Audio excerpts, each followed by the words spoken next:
राम राम. मी advocate Ramesh Rajurkar R R नंदीग्राममध्ये आपलं हार्दिक स्वागत करतो. आजचा विषय आहे ॲडव्होकेट डे, वकिलांचा दिवस. माझ्या बऱ्याचशा मित्रांनी, पक्षकारांनी आज ॲडव्होकेट डेबद्दल माझं अभिनंदन केलं. मी त्या सर्वांचे आभार मानतो. वकिली हा नोबल प्रोफेशन आहे. मला आता वकिलीमधून 34 वर्ष संपत आहेत 1 जानेवारीला, आणि मी 35व्या वर्षामध्ये पदार्पण करत आहे. वकील होण्याची माझी लहानपणापासूनची इच्छा होती, आणि मी वकील झाल्यानंतर माझ्याकडे आलेल्या पक्षकाराला न्याय मिळवून देणे हेच मुख्य उद्देश ठेवला होता, की जेणेकरून त्याची माझ्याकडून जी न्यायाची अपेक्षा आहे, त्याचं जे कार्य आहे ते कार्य मी करावं असा त्याचा विश्वास असायचा माझ्यावर. आणि मी आजपर्यंत पैशांना कधी महत्त्व दिलं नाही. माझ्याकडे आलेल्या पक्षकाराला मी कसं काम करून देऊ, त्याचं समाधान करू शकतो यासाठी प्रयत्न केले. आणि माझ्या पक्षकाराचं काम झाल्यानंतर जो समाधान व्यक्त केलेलं आहे, ती सगळ्यात मोठी माझी फीस आहे. मला त्यामध्ये जे समाधान आहे ते पैशामध्ये मूल्यमापन नाही होऊ शकत. मी वकिलीमध्ये कमी फीस घेणारा वकील आहे. कोण्याही पक्षकाराची आर्थिक पिळवणूक होऊ नये हा माझा मुख्य उद्देश होता. आलेल्या पक्षकाराचं काम करणं हे कर्तव्य होतं, आणि ते कर्तव्य पार पाडण्यासाठी जी काही फीस तो द्यायचा त्यावर माझं समाधान व्हायचं. वकिली ही नोबेल प्रोफेशन आहे, आणि आज प्रत्येक व्यक्तीला वकिलाची आवश्यकता पडतीच आहे कोणत्या ना कोणत्या कामासाठी. ती सेवा ही सेवा आहे. जसं वैद्यकीय सेवा आहे डॉक्टरांची, की पेशंट आल्या तर त्याला तपासून त्याचा इलाज करणे, तसं वकिलाचं कर्तव्य आहे की त्याकडे आलेल्या पक्षकाराचं काम करणं ही त्याची नैतिक ड्युटी आहे. हे कर्तव्य आहे, आणि त्या कर्तव्याचं मी आज 34 वर्षापर्यंत पालन केलं आहे. आणि मी जोपर्यंत सेवा करील पक्षकारांची, तोपर्यंत मी माझं हेच उद्देश राहील, हे ध्येय राहील. मी वकिलीमध्ये बऱ्याच बँकाच्या पॅनलवर राहिलेलो आहे. बऱ्याचशा लोकांच्या रजिस्ट्र्या खरेदी करून दिलेल्या आहेत, लिगल ओपिनियन दिलेले आहेत, सिव्हिल मॅटरही बरेचसे चालवले. आणि माझ्या वकिलीचा मुख्य उद्देश असा आहे की मी वकिलीमध्ये वेगवेगळ्या प्रकारच्या केसेस केलेल्या आहेत. जात पडताळणीमध्ये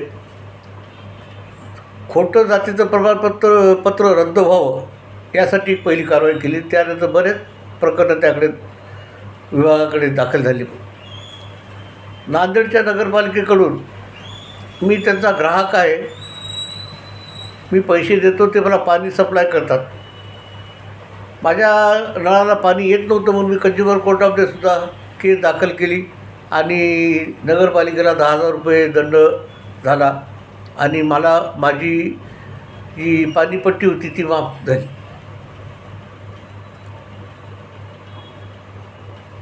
असे वकिलीमध्ये प्रयोग समजा किंवा वेगवेगळ्या प्रकारच्या केसेस हँडल केलेल्या आहेत मी. यामध्ये रेव्हेन्यू आहे, सिव्हिल आहे, कंझ्युमर कोर्ट आहे, ट्रिब्युनल आहे, पार्टनरशिप डीड आहे, आणि फौजदारी. माझ्या या 34 वर्षाच्या काळामध्ये माझं सगळ्यात जास्त समाधान वकिली केल्याचं झालं. मी सरकारी वकील म्हणून 7 वर्ष काम केलं. त्या कामामध्ये मला खूप मोठं यश मिळाले. ती माझ्या आई जगदंबेची कृपा आहे, माझे सद्गुरू तुकाराम महाराज, वामनाथ महाराजांची कृपा आहे, माझ्या आईवडिलांची पुण्यही आहे. आणि मी वकिलीमध्ये यावं अशी माझे चुलते दत्तोपंत राजूरकर यांची इच्छा होती, आणि माझी पण स्वतःची इच्छा होती की मी वकील व्हावं. सरकारी वकील झाल्यानंतर मी 200 प्रकरणामध्ये आरोपींना शिक्षा झाल्या आहेत. त्यामध्ये 2 जणांना फाशीची शिक्षा झाली, 40 जणांना मरेपर्यंत जन्मठेप झालेली आहे. 1 ते 10 वर्षाच्या 1 ते 40 ते 50 शिक्षा आहेत. ज्यांना खाली शिक्षा झाली होती त्याच्या अपिलामध्ये शिक्षा कायम राहिलेल्या आहेत.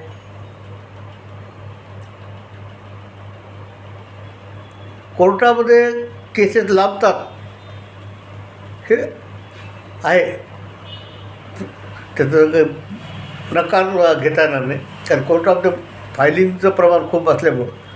पण मी सरकारी वकील असताना 7 वर्षामध्ये सगळ्यात जास्त ट्रायल चालवले, SPD चालवले आणि लवकरात लवकर खटले संपवावेत हा माझा दृष्टिकोन असायचा. माझ्यासमोर जामिनाचे अर्ज यायचे, बेल मॅटर म्हणतो आपण त्यांना. बरेचसे बेल मॅटर नामंजूर झाले आणि असे काही बेल मॅटर होते की अप टू सुप्रीम कोर्ट अटकपूर्व जामीन आणि रेग्युलर जामीन सुप्रीम कोर्टावर रद्द झालेले आहेत, कॅन्सल झालेले आहेत, रिजेक्ट झालेले आहेत. मला या कामाचा जो आनंद एक मिळाला आणि मी माझ्या पक्षकाराला न्याय मिळवून देऊ शकलो. फौजदारी प्रकरणामध्ये जेव्हा आरोपींना शिक्षा झाली त्यावेळेला फिर्यादी हे माझ्या पाया पडलेले आहेत. त्यांच्या डोळ्यातलं किंवा चेहऱ्यावरचं जे समाधान होतं ते फार मोठं समाधान मला लाभलं. ही सेवा मला करायला मिळाली याबद्दल मी महाराष्ट्र शासनाचा आभारी आहे. बऱ्याच पक्षकारांनी सांगितलं की साहेब तुमच्यामुळं आम्हाला न्याय मिळाला, तुम्ही खूप मदत केली आम्हाला आणि त्यामुळं आरोपींना शिक्षा झाली. हे माझं कर्तव्याचा भाग होता. आजची जी घटना आहे की मी सब रजिस्ट्रार ऑफिसमध्ये गेलो होतो, त्या ठिकाणच्या सब रजिस्ट्रार या महिला आहेत. मी सरकारी वकील असताना त्यांचं माझ्याकडे काम होतं, मी ते काम केलं. त्यांनी आज सांगितलं की वकील साहेब तुम्ही आम्हाला केलेली मदत, आमचं केलेलं काम हे फार मोठं आहे, आम्हाला फार मोठी मदत केली आहे तुम्ही. मी त्यांना म्हटलं सेवा हा माझं कर्तव्याचा भाग आहे म्हणून मी सेवा केली. त्यांनी असंही मग आता माझ्यासमोर प्रतिक्रिया दिल्यामुळे आता ते माझी स्तुती आहे, पण मी स्तुतीनं कधी होरपळून गेलो नाही. त्यांनी असं सांगितलं की साहेब असे बरेच जण आहेत की जे बोलत नाही. आता बऱ्याच सरकारी वकिलांकडे आमचा अनुभव आहे, मदत तर करणं सोडा, बोलायला तयार राहत नाही.